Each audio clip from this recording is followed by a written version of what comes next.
With the help of MSX125accessories.com, we're going to be showing you how to install the Spyker style rear sets.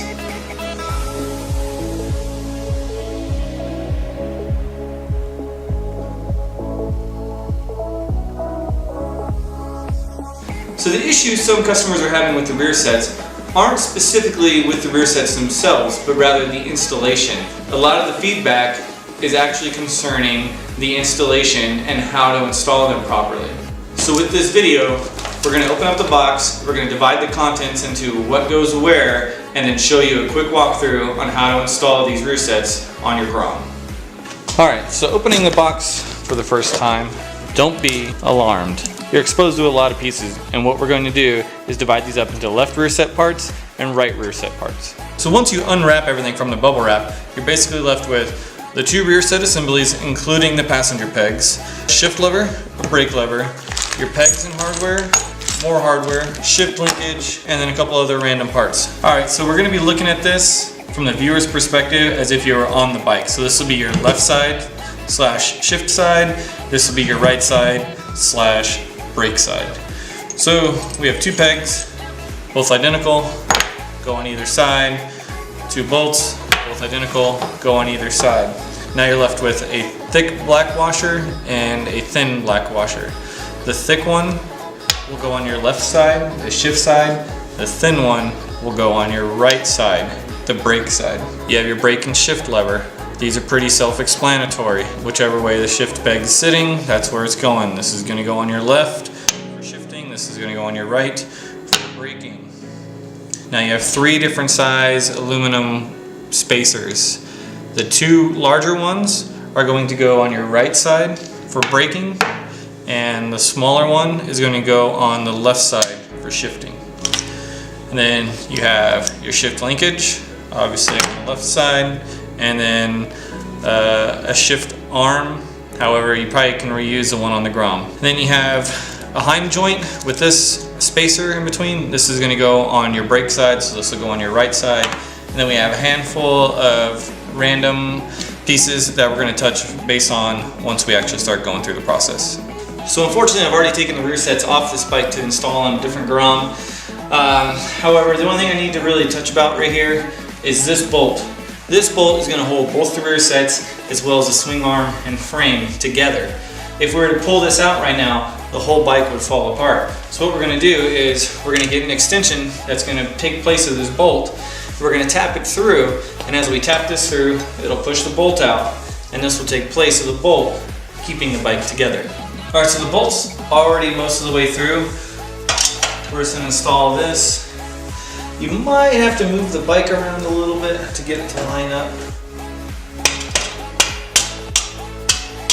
So now this is in the swing arm as well as the frame. It's going to hold the bike together as we pull the bolt out the other side. We'll spin the bike around to show you. Alright, bolt is most of the way out. We're going to go ahead and tap it all the way through. There we go. Bolt is out. Alright, so this main bolt slides in through the left side, through your shift side. So what we're going to do is we're going to build that rear set first, because that's going to be the first thing that goes on this. So you have the rear set assembly with the passenger pegs. I don't run passenger pegs, so I'm going to go ahead and take these off. Now if you were to run passenger pegs, you would obviously keep those on there. But for me, I do not, so I'm removing them. Do not throw them away, keep them. You never know when you might want them. Alright, next, these aluminum heel guards. During installation, it would be a good idea to Loctite everything. This is actually going to go through here, like so. We're going to start with a bolt, through the back, large spacer. Take your shift lever, install it, and take your foot peg.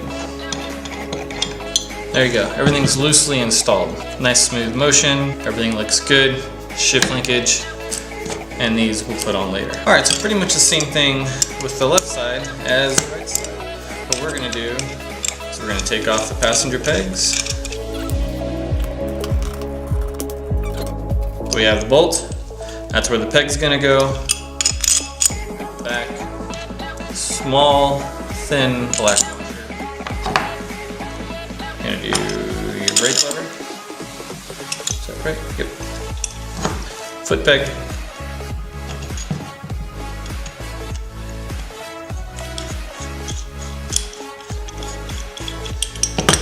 assembly.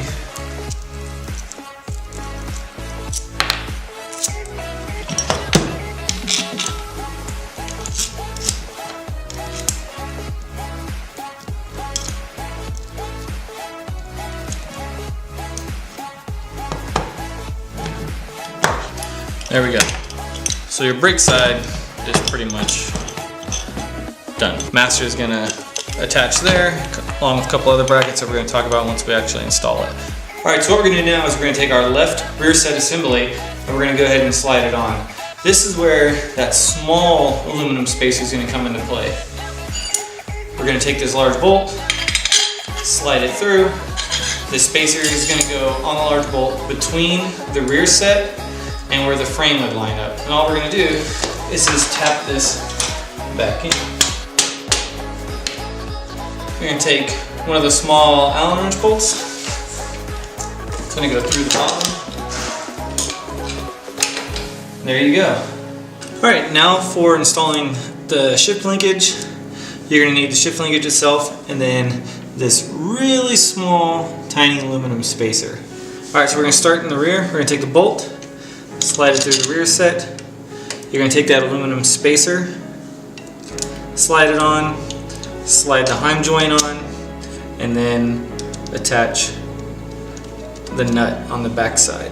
For up front, you're basically just going to take the bolt, slide it through the Heim joint, slide it through your shift linkage, nut on the back, and you're golden. Granted, I haven't tightened anything, so it's loose. But you're going to use this linkage right here to adjust how high you want your lever. We'll go through that once I tighten everything up. Alright, so here's what the left rear set looks like, completely installed and tightened. It's very firm. There's no play. The only play right now is in the actual shift linkage, just because I haven't tightened it down. Basically what you're going to want to do is you're going to want to turn this, and both Heim joints are going to react with each other, raising or lowering the shift lever. That's going to allow you to find the optimal position for where you want your shift lever. So in this configuration, I'm running the GP setup. If the linkage is on top, GP setup. If the linkage is on the bottom, standard setup. So all I got to do is just find out where that shift lever is that I like it. Oops. Tighten these nuts on the turnbuckles, and this side is good to go. Alright, so we're going to be starting on the right side now, your brake side. We're going to install this little heel guard real quick. Once again, it'd probably be a good idea if you're permanently mounting these to use Loctite. Alright, so what we're going to do is we're going to take our large spacer. Our large spacer is going to slide on top, just like that. Alright, we're going to take our medium spacer, slide the bolt through the bottom of the rear set, medium spacer through, and then just kind of line everything up.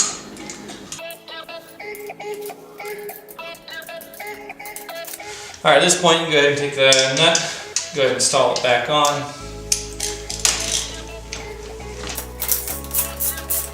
Alright, now we have our rear master cylinder we need to install.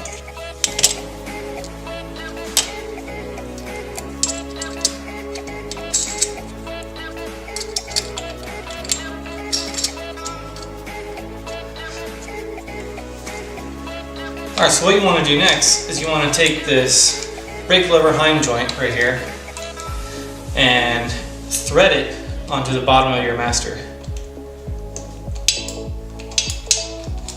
I found that bottoming it out works best for me. However, your style of riding might differ. Once again, you adjust your height of your brake lever by adjusting that Heim joint in and out.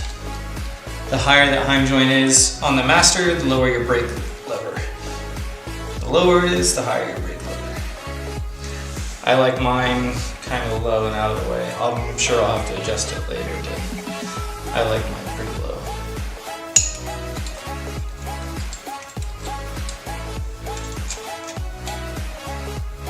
And that's the basic setup. We'll tighten everything down and then we'll worry about the brake light. Alright, so the brake light switch varies from rear set to rear set, however the concept is still pretty much the same. You have one more hole on the bottom of your brake lever. What we're going to do is We're going to take this long bolt spacer with 2 nuts. We're going to place the bolt through. This spacer is going to go on the back side with the 2 nuts.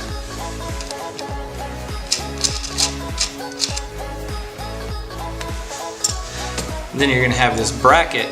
This bracket is what's going to actually hold that brake light sensor. And then on the back side of the rear set right here, you're going to have another bolt. You're going to apply the bolt through the bracket, tighten this back up, and now your rear brake switch is going to sit in this hole right here. You're going to use this spring right here to attach to this bolt on the bottom and the bottom of your rear brake light switch. I don't have one on this bike because I never really used the rear brake, let alone for a brake light, but that's how you would do it. So to get rear sets like these, you can go ahead and hit up MSX125accessories.com, scroll through all their cool parts they got. I mean, I got a ton of stuff from them. Obviously these rear sets, I got another set of rear sets on my other Grom. I got axle sliders, frame sliders, clip-ons, I got the exhaust. So they got some really cool stuff at really, really good prices. Head over there, check them out, order some stuff, and hope you enjoyed the video. Let's answer a lot of questions for you.